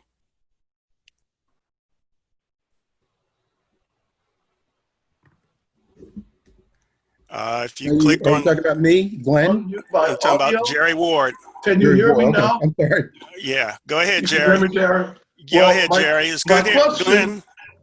My question, because I think part of my question has been answered, was really, how does politics operate within the frame of Afrofuturism? And there are many manifestations of things we can call political. I'm a little concerned that there's something very vicious happening in this country, and it's, I use a term which is horrible, benign genocide. And I go back to Carter G. Woodson, Miseducation of the Negro, and one of the things he said was, once you implant certain ideas in people's heads, you don't have to do anything else because they will take care of destroying themselves. And although I don't want to lose hope for everything, but I certainly would hope that Afrofuturism would devise means not only to heal, but to protect. Because you can have all the healing you want. That does not prevent a crazy cop from killing our children. Well, one of the things I was informed about when I was working on the manifesto, and one of the people that helped me develop that as a former member of the Black Panther Party, people that know my background, my dissertation was on the Heartland Black Panther Party. So I've tried, and from my perspective, I always included the second wave of Afrofuturism as a part of the Black radical tradition. So when I think about politics, I'm very informed by, like, say, Samuel Yeti's book, The Choice. And it seems the choice has been made. They believe that the Black underclass, that's what they had for them, privatized prisons, undereducation, and the private prison pipeline. And so that's why, and I remember people got very angry with me because I was one of the few people that emerged criticizing Obama after the bombing of Libya. And so I talked about him, I called him an empowered Negro with double consciousness problems or whatever in terms of sitting in the presidency, you know, who basically his policy, his foreign policy has destabilized Northern Africa. And it was, he killed more people with drones on his watch than George Bush ever did. And he helped strengthen the grip on Africa with the establishment of all the bases through that belt of territory that goes from West Africa all the way through the Horn of Africa. And in my opinion, that as Zbigniew Brzezinski wrote in his book, The Grand Chessboard, that's why some of my real black friends, when all they want to read is Black stuff, I believe C.L.R. James said, you got to read some of your oppressor stuff too, to understand where they're coming from. In the 90s, because I remember seeing that discussion when I was on the USS Blue Ridge on the Marine Detachment, and that's why I realized that U.S. foreign policy is a reflection of its domestic policy. It's just, and as a former soldier or a Marine of the Empire, I saw it firsthand. The way we exploit resources and police and use military troops on these foreign bases and soil is much way we over-police Black people in this country, which is why when Ferguson popped off here, yeah, we were getting love from the Palestinians in terms of them hitting us up in social media about pouring milk over our eyes to deal with the tear gas. And those were American materials and shells you see scattered on the ground. So the same stuff that the Israeli government uses to oppress people in Gaza, they use the same technology to oppress people protesting here on the streets. And so therefore you see the 1% kleptocrats from Israel to Europe to some in Africa and around the world, black, red, yellow, and whatever, who are the same pimps, kleptocratic pimps that exploit all of us. And that's how we have to look at it. Just because you got a black face sitting in the White House or the outhouse or whatever does not mean they're family. Okay, and that's where we got to be not only self-critical, but critical also, and realize having more Black elected officials did not close the wealth gap in this country. It did not stop the new Jim Crow, because some of these Negroes want to be the new androids, as they talk about in Mumbo Jumbo. They want to be the androids so they can get new social status, join the links, the boule, and whatever, and hobnob with some of these people in Washington, D.C., smoking cigars and joking up our expense while people of color and these black little kids down in their cages on the border or getting ready to evict a whole bunch of us on the street. So yeah, it's on from here on out. And the thing is, we might have a chance. There's no certain that we win or not, but we at least got to be at the point where we see you, and we need to start giving some of our own people that are in these positions of power a pass just because it's somebody who looks like a sister or a brother.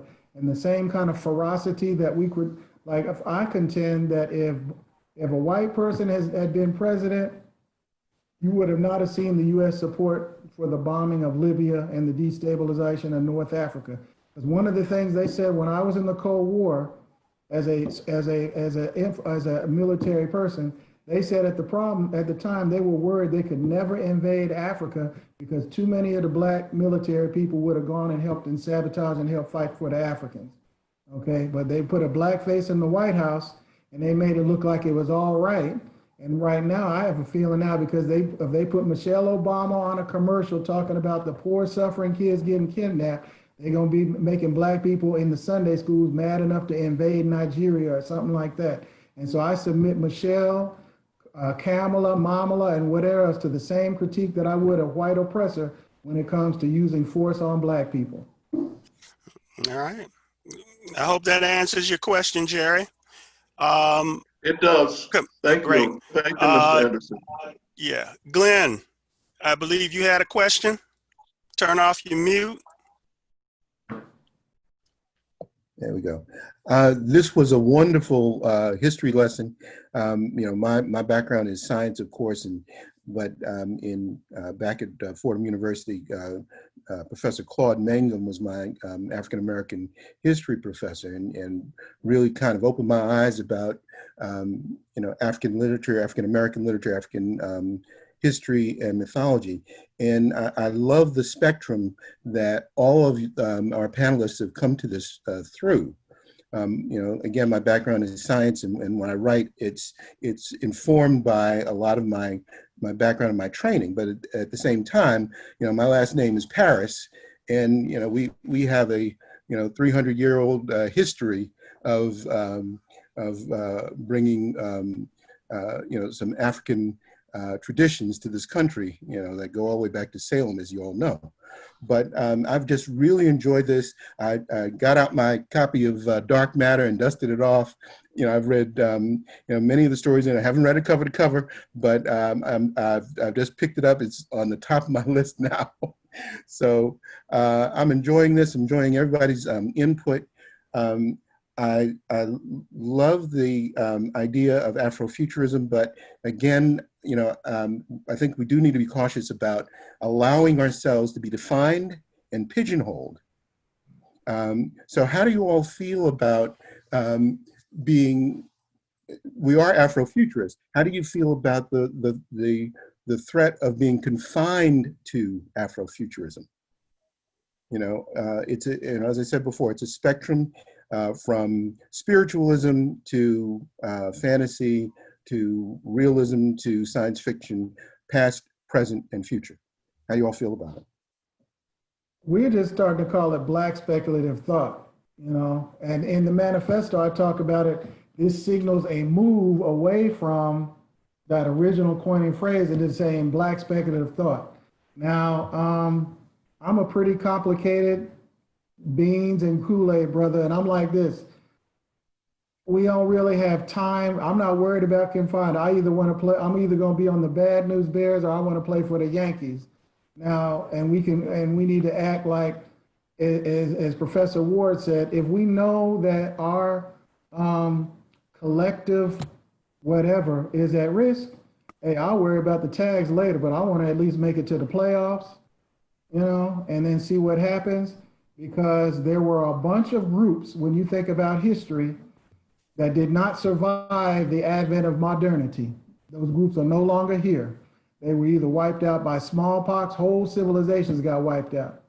So now the trick is, how are we going to adapt to this postmodern, post-industrial, post-capitalist condition? And so, as we always say, this is a transitionary moment, and we've never got any rest here. We ain't caught a break in 400 years. And so I look at it this way: we're going to have to do something that's going to keep us in the game for another round in the playoffs, in terms of how the world is getting ready to get divvied up during this period of climate change, the oncoming pandemics, because there'll be another one. You got to read Laurie Garrett's book, The Coming Plague. This is just the first wave, and this was just a baby plague. We ain't really had the bad one yet. And so we got to deal with these plagues in the context of climate change, in the context of post-capitalism, and in the context of all this stuff happening at the same time. So this is a beginning of thinking about, how do we integrate all of these things to come up, or as the actor Ossie Davis said, we got to put it in the magic pot again to come up with something new, to see how we're going to deal with this new historical moment, just to figure out where our place is. And that's kind of where we are. So we can't worry about people saying pigeonholed or whatever. It's basically going to be like, we got to think about like a jazz quintet, in terms of, if the sax is playing, then some other person might fade into the background, but when it's the piano's turn to drop in there or whatever, and we got to jazz this thing up, and we got to recall that from our heritage in terms of adapting to that moment and still doing it with a spirit of hopefulness, because I don't believe necessarily in a spirit of pessimism, or some of these fashionable people that want to live in ethical alienation at the moment. If I'm one of the faces at the bottom of the well that Derek Brooks talked about, I might not make it out, but I want Kinitra and them to get on my shoulders and somebody get out the well. And that's going to happen. Or we're going to waste a whole lot of time, like Derek Brooks says in Space Traders, that short story, going round and around the earth in a spaceship. And I guess the African futurists want to join us on the spaceship too, trying to decide what are we going to do. And we don't have time to take and poll the community to see what we're going to do. The Black Panthers and the older generation, they did not sit around waiting for the Black community to decide to be calling Black. It was a bunch of young Black people said, y'all Negroes ain't Negroes no more. And if you preachers keep preaching that, we're going to burn your church down, and we're not going to take a poll and a vote on it. This is what it is, and y'all need to follow or just fall back. You know, and so everybody's not going to follow. Some people, put it this way, I already told some people, I said, some of the cats that used to get Black History Month invitation to talk, we going to put them out of business, because they're not talking about nothing new except how to be good Democrats and stuff that white folks sanction them to get a paycheck for. Any of the other panelists want to weigh in on Glenn's question, or has Reynaldo put it in context for us? Yeah, Go ahead, Ishmael. I think that Mr. Paris has raised a very important point, that the so-called Afrofuturists ought to use this moment to get Black kids to study science more. You know, I'm like, I hired for my next book, I hired an astrophysicist, one of the best, and it's really a fascinating subject. For example, physics don't see any future.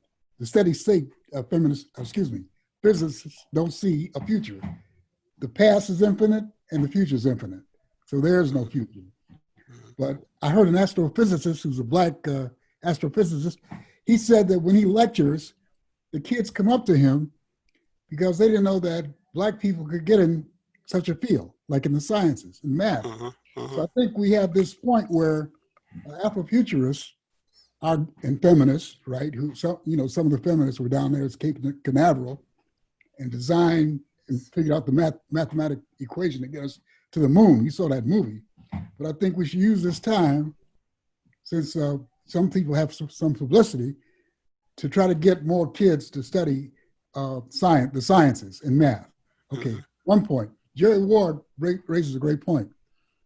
I finished this piece on blues in Oakland, and I got to interview a lot of blues musicians. And I remember there was something called the Great Day in Harlem, where they took a picture of all these jazz musicians. So we did a Great Day in Harlem West out here, where we took a picture of all of the blues musicians. And then there was a follow-up to the Great Day in Harlem for jazz musicians. There were very few survivors.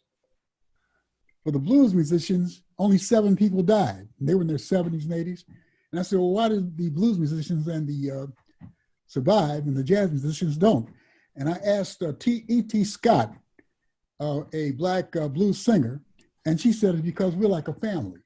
You know, people like Muddy Waters would come to my house and cook. And we all knew each other, and we'd be glad to see each other. So I said, well, that's interesting. Then I looked at hip hop, mayhem. If you go to Wikipedia and you look at hip hop deaths, atrocities everywhere. People don't pay any attention to them. So yeah, police are killing Black people. That's their role. The reason that, some of these guys go from police station to police station, even though they have bad records, they're seen as like exterminators, which is what Jerry Ward was talking about. But there's a fratricidal war going on in our communities, right? That's also part of genocide. And most of this stuff stems from trade wars. So I live in a neighborhood where there's shootouts. I have to tell my family to continue shopping because the coast is not clear.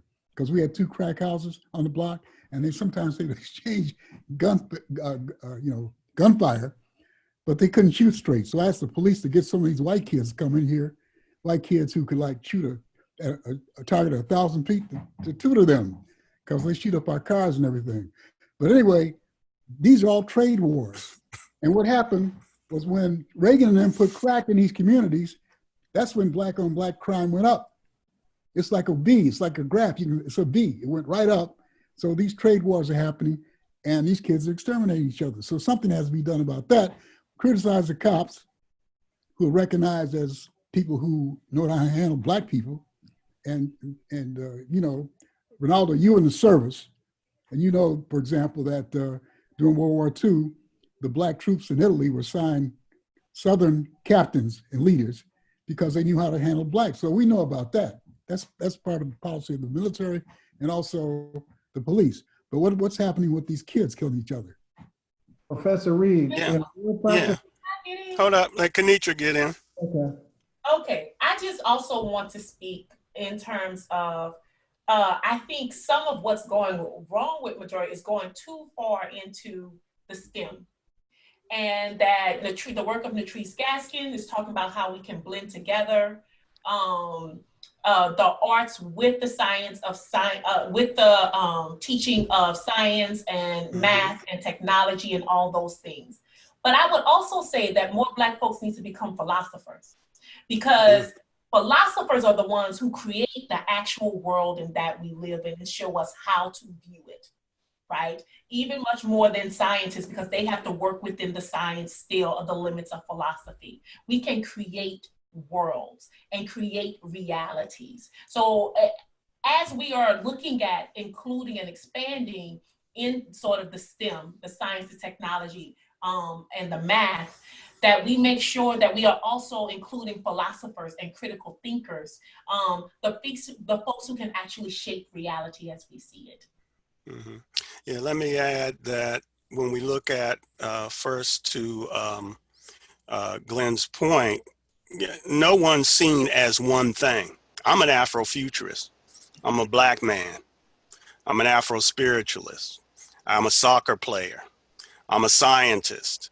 And I think when we make the generalization, I think sometimes, yeah, because that's what Kinitra's talking about. She's talking about these Black feminist writers, these women such as Tanana Reeve Dew and Nala Hopkinson, who cross a host of borders, a host of genres. They are not limited singularly to science fiction.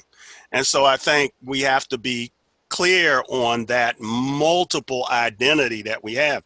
When I speak of science fictional identity, which is what I have, I'm also a scientist, a microbiologist, studied viruses for that matter. And as Ishmael says, and as Kinitra says, and was raised with the term STEAM by Sandra Brooks, been very much directly involved. My handle is SciPoet, because I'm a science writer. So I don't, single out myself within the context of Afrofuturism. You can be a scientist. I'm engaging kids all the time, writing science to popularize it and be able to share it. Actually, one of my students who was in my Black popular culture class, she's working on her master's doctorate in astrophysics. I'm very proud of her, but she's embracing the whole notion of Adinkra equations as presented by a major astrophysicist who's at the University of Maryland. Those opportunities are there. We have to amplify them is what I would say. Avacha, you had a question for us? Yes, sir. I want to thank everybody. Produced some wonderful, wonderful answers and questions to a lot of things. My dear friend Ishmael, can you hear me? Mm-hmm. Yes. Can you? Okay, Ishmael. Ishmael's waving at you. I'm waving back at him. My heart is waving. And we've been doing this a long time. They can put the label on it. Somebody already touched on that subject. We've been doing what Ishmael is beyond a time's fame thing. What he was doing before anybody dealt with the term Afrofuturism, he's from a time that hasn't even been named. And we've been doing this. We have writers who've been doing this for centuries. But I'm grateful that somebody's acknowledging it now. One of the things that I think that people are forgetting, and maybe Kinitra, because she was touching on some of this issue. I was born about 2 years, I'm about 2 years older than Dirt. And when I was growing up, Brooklyn and Harlem, we had in the same block, you would have doctors, lawyers, you'd have Sally from the alley, you'd have Jake the Snake, and we all lived on the same block. And then came the enlightened ages of so-called integration and the brain drain. And then all of a sudden, it became shoot and cut Brooklyn and Harlem instead of what we had. When we had that other thing, we had all these people, and everybody was everybody's mother and father. Everybody took care of everybody. Everybody had a hoodoo man or hoodoo woman or what you call duelists now, was all in the same block. If you couldn't get to the hospital, there was somebody who could deliver your baby. If your kid ran away, like when I left home at 15, I couldn't even get off the block without being grabbed by somebody. So in our intelligence, we've thrown away the baby with the bathwater.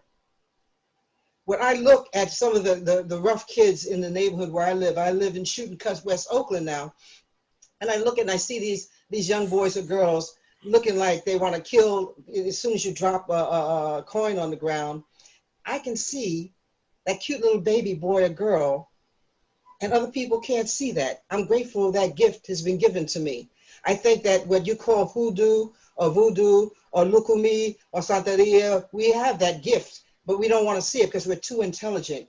How do we get people to reclaim the wholeness of us that we had when we had Sally from the alley and the lawyer and the judge living on the same block? We've lost that. We need to reclaim. That's the only way we're going to heal the hurt. And if we don't heal the hurt, we're not going to grow. That's my whole thing. And I think that this thing we call Afrofuturism can deal with that and needs to deal with that. I think Kinitra was talking about that pretty strongly. How do we deal with that? Any of you guys or sisters?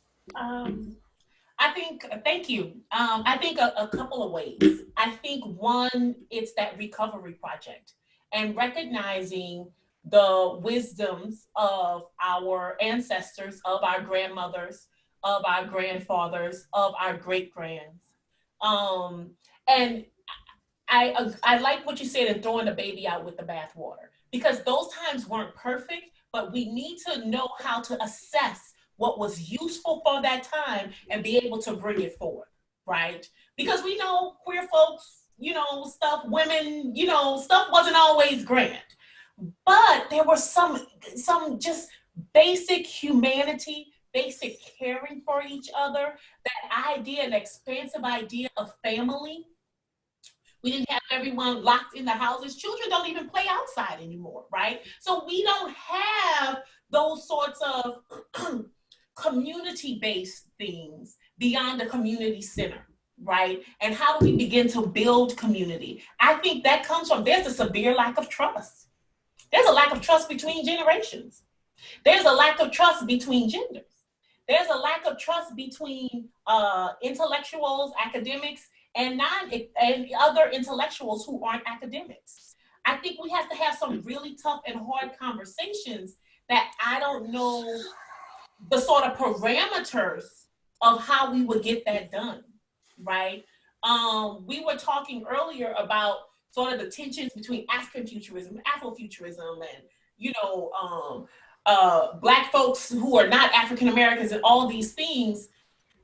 I think we need conversations where we put all our biases on the table, and where I'm not just attacking you because I think that you did some things wrong. I'm putting my biases and saying, like, I'm attacking you from this place, and though it may be valid, I got my shit to deal with too.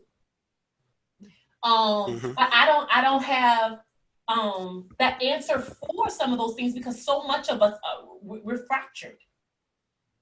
Yeah, can I say a couple Sheree, go ahead, Sheree. Okay.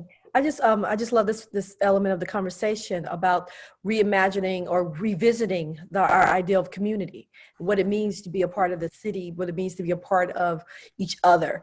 When you said Jake the Snake and the judge and the teacher on the same block, I'm thinking of in South Memphis in particular, where the Stax Museum is now, all these amazing people that we know of as part of the contributions to Black music and history, they all lived within blocks of each other, right?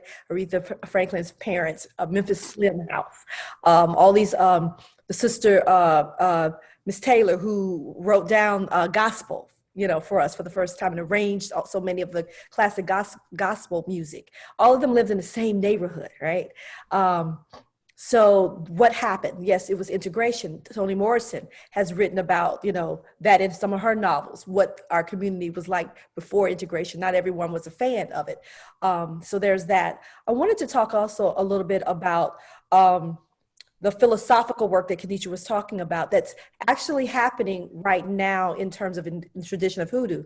I know that Brother Arthur Flowers, one of his most recent books is the Hoodoo Book of Flowers. Hoodoo Book of Flowers. And this has work from Tom Fillings on the cover.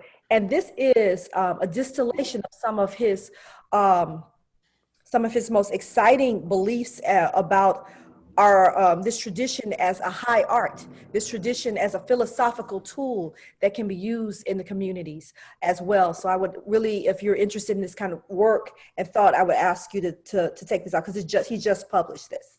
And it has his movements. Years ago, I was honored to be able to publish his Mojo Rising, Confessions of a 21st Century Conjure Man. So this is his latest thoughts on that, and he's continuing to work on his Roots blog as well. Just retired from Syracuse University in the teaching in the MFA program there with George Saunders. And a big community mentor to so many different writers in Memphis and beyond, for sure. The other thing I wanted to mention was that I know of at least two groups that are creating Afrofuturist based curriculums. B. Sheree Moore is doing one, as well as BSAM. Dr. Reynaldo Anderson, Shatana Powell, and others of the BSAM group are creating a curriculum that will be available to families and educators and community groups to take some of these ideals of Afrofuturism, and that's looking and drawing upon Afro-diasporic culture and symbiology to help move that along. So we are always moving forward and thinking about how to help new ideals and new people grow. Yeah, so the visioning and the popularization of these things is what we need to continue to do to get it out there. Ishmael, you wanted to add? Avacha is one of the great blues poets. She's bilingual, trilingual, and really an asset to our community. I'm going to say that first. Glad to have you, sister. We'll be engaging Sister Avacha in November, along with Brother Glenn Paris, along with Samuel Chip Delaney, and others on November 8th as we continue this examination of Afrofuturism and Black speculative arts. So these discussions don't stop here. The actions that we will take and need to take coming out of this are vast. And so you're hearing ways and means of what this is. Go ahead, Ishmael. I'm the king of my neighborhood. Small K. I lived in one of these wealthy, upper Bohemian places in the hills. Then I moved down here in the ghetto, kind of neighborhood I grew up in.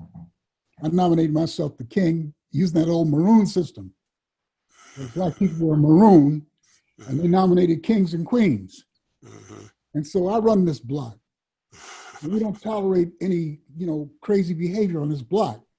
And I use my writing to bring down City Hall because the crack operations here were outrageous. There were shootings. These guys were, and they're lethal, some of these guys should be put away, I'm sorry. But they would patrol the neighborhood with pit bulls, and it was like living under fascism.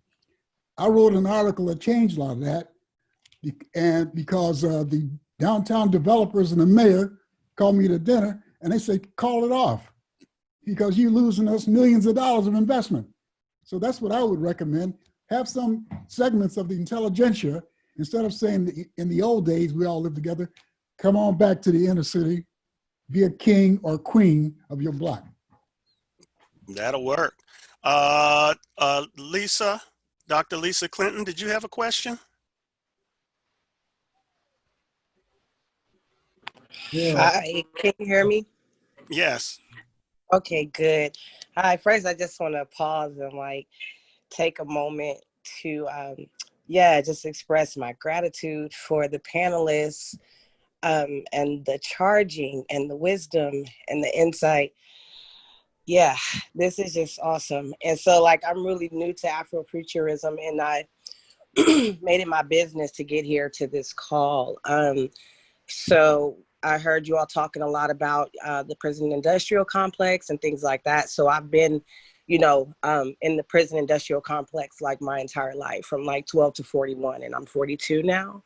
And so I've spent a lot of time in cages. And so the last time I got out of jail, I was hired to actually bail folks out. And so, I do a lot of that work, but the gap I was seeing was okay, so when these mothers come home, we got to have a trauma-informed informed approach, you know, for traumatized folk, right? And so in that, I've been like really struggling with, you know, how to incorporate like Afrofuturism into, you know, this political game. And y'all mentioned Adrienne Marie Brown, and I've been kind of like reading a lot about that. And just like really getting into Afrofuturism and just like George Clinton and like how he started out and everything with it. But the question I have is like, okay, so since I saw a need, you know what I'm saying? I'm like, okay, let me fill it. And I started an initiative, right, called Resist. And it's really like, it's in my head. Like it was from my imagination. However, I called on like my predecessors, you know what I'm saying? And my ancestors, like help me create this village, right? That I'm seeing in my mind. And so what I've been doing is like, you know, calling on older Black folks to come and like sit at the table and have an artist like draw out what support looks like, what healing looks like, what does this village look like, what does it taste like, what does it smell like, what are the colors, right? And so it's turning into this beautiful project. And like, we're very close to like $1 million. And I started this initiative in June while still working my full-time job. However, I guess the question I have is like, any suggestions on where I find more support, like for real, hands-on support? Because what I'm feeling is like a lot of aching in my heart. Yeah, because a lot of people, you know, in my organization, like really are not in alignment with Afrofuturism politics. And I'm seeing a lot of like European politics playing out in a grassroots organization as you're fighting for liberation for Black people. And it's not making sense to me, right?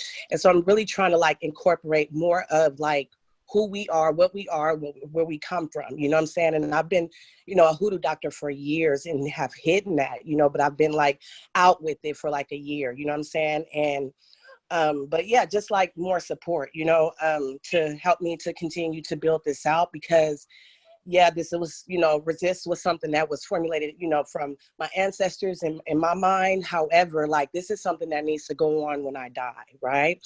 And so this is a legacy. This is a community dream, right? So yeah, that's just my Where are you question. located, sister? Where are you located? I'm in Atlanta, Georgia. I gotta go.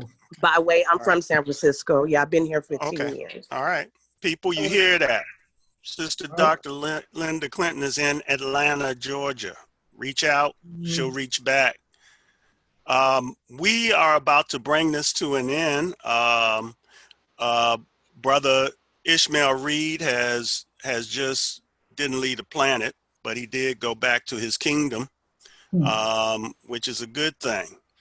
We need to manifest kingdom and queendoms, right? In our neighborhoods. Just claim it. Say, yo, I'm here. What y'all need me to tell y'all to do? I'd like to know. But yeah, Kim, let me just close it with this statement right quick, and then we're going to probably salutate on out with people saying hi bye, so beautiful. The term, as you heard, is more expansive than what you could ever know or describe. The people engaged in it, their creativity, their productivity, their activism is a manifestation of a very much age-old tradition. It's age-old and age-new. Like I said, I'm a quantum dude. I exist in the past, the present, and the future. All the time, always. And so when we embrace this, I think you need to reach out and understand it through these creative intellectuals, these visionaries, the ones that we will have next month, offer up a whole new way of understanding, a whole new way of expanding, a whole new way of acting. So let's be honest with ourselves. Wasn't this fun? I want to thank my panelists, Reynaldo Anderson, Sheree Renée Thomas, Kinitra Brooks, and that manifest master, Ishmael Reed. I want to thank Kim McMillan for convening this, for Chris running it in the background, and I want to thank you all for being here and being back there and being way ahead in the new times. Let's take it to the stage. Mute, Kim. Yes. I wanted, you know, this is the last one. I always do this where you get to say goodbye to everyone or just say whatever you feel in the last few minutes. And we've had some wonderful, we have a former Black Panther here. I don't know if she left, Mama C, who lives in Tanzania. And just so many people here that have done so much amazing work with regard to the Black Panthers, to the Black arts movement, Afrofuturism, Black speculative arts. This is like a convening of what I consider brilliant minds. So if anyone wants to just say goodbye or say something about the work, you're all free to unmute yourself and have at it. And thank you. I want to thank everybody too. We had more than just Mama C here. I was a Black Panther, as well as I saw Judy Juanita. Yes, Judy Juanita. Thank you. And I think I saw Ronald here, who is a Black Panther. But anyway, we're all over the place. So what can you say? Thank you. So I would add to that. So I would say Afrofuturism 2.0 is directly connected to a mentor of mine who was a member of the party from Kansas City. So he said, as an old man, this is his last middle finger to the white racist oppressing kid. He had me sitting up in his house and looking and reading at all this stuff on Marxism and Leninism and being a soldier for the people. And one of the things I would tell people, not to make it too complicated, because I still am a member of a Black church. And the way I explain it to somebody, I'll go back to the old Sunday school lesson. I said, Mother, what's happening right now, it's kind of like when Moses had to go to Pharaoh and he brought out the magicians. The white oppressors are running out of magicians to keep us confused. And so this is one of those times as they're running out of magicians, we getting ready to throw down our own stuff and forge our own creativity, because now the battle is over the control and future direction of the Black imagination. And I'd like to thank you all for listening to me and my colleagues today. It's been very, very, very enlightening and very enriching. Thank you. Beautiful. Thank you, everyone, for allowing me to be here. This is my first time in this kind of conversation in this realm. It has been enlightening. It has been enriching. I learned a lot. I want to say hi to some of my old friends I haven't seen for a while, Avacha, Ishmael, Judy Juanita. Thank you. I love y'all all and everyone else that spoke tonight. It was just a pleasure listening to you. I mean, really, I'm a big fan of Lovecraft. I watch it, love it, love it, love it. Got my husband hooked on it. And thank you, Kim, who's got the heart as big as the world. Thank you so much for inviting me and including me in this incredible, incredible group of wonderful and knowledgeable people. So thank you for allowing me to be here. And Thank y'all so much. yeah, I want to say thank everyone for such an incredible book list. During the course of this, I spent $100 on books, and Mojo Rising is out of print. I can't get it anywhere, but it's just wonderful to, to get this and to have this. This is a gathering unlike, I don't know, the closest we came to it recently was Kim's other two conferences. I just really appreciate you, Kim. Thank you so much. We got, I can hardly wait for the next one. Okay, thank you. Hello, I'm so grateful to be here today to thank Sheree Renée Thomas for inviting me to this wonderful session, brilliant meeting of the minds of our key intelligentsia today. Thank you, thank you, thank you. Have a great journey. Thank you. I'd like to speak. I'd like to say goodbye to everyone. I have to leave, but I really enjoyed the panel, and I really enjoyed it. Kinitra? Yes. I will be sending to you a poem at what the Conjure Woman said. Okay, I'm interested. I'm sure you'll enjoy it. I'll send it to you in email. All right, thank you. Kinitra, I gotta go. Thank you. Go Bye-bye. make the popcorn. We gotta watch Lovecraft tonight. Okay. It's a good episode. I thought already. All right now. Spoil it. Don't spoil it. I got to meet with my writing group. We meet faithfully at this time every other week, and so they help keep me present and and lifted. And I hope that this conversation today kept you present and lifted. And I'm very honored to have been. Absolutely. Thank you so much. And Absolutely. Thank you, Sheree. Thank you, Sheree. Thank you. Thank you. Thank you. Anyone else? Yes, I'd just like to say thank you to everyone, especially to Kim for putting this together, Darrell for your excellent organization. You're much better than those moderators at the non-debates. And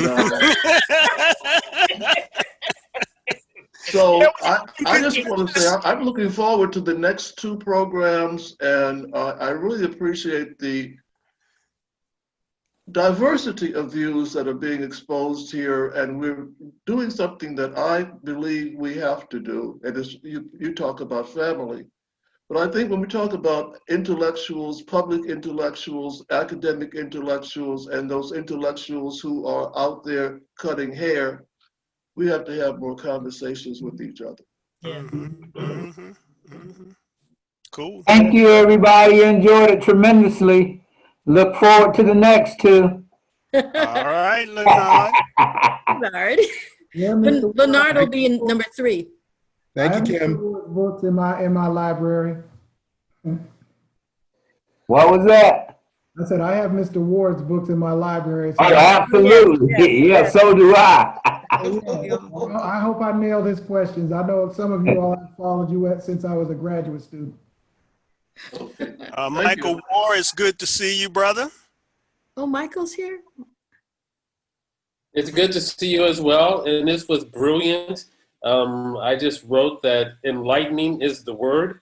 And I agree with the many people who wrote that on here. And I'm looking forward to the next one and to the next one. Hey, Michael. Hey, Leonard. Good seeing you, man. Likewise. Hey, Jerry. Thank you, Darrell. Wonderful job. All right. Well, Yes. I'm going to disappear off of here. You'll see me again in November on November 8th 2 at p.m. 2 p.m. Pacific Coastal Time and 5 p.m. my time on the East Coast and those other times in between. Everybody be black, be upful. Most importantly, as I tell my students, be safe and be smart. Thank you. Thank you. Thanks. Take care, everyone. And we'll put the video up on Facebook. And it'll be at Afrofuturism and the Black Speculative Arts, the video, once we finish it. This has been so enlightening. I'm so grateful. Just so grateful. Thank you so much. More power to you, Kim. Thank you. Power to the people. Thank y'all. Bye, guys.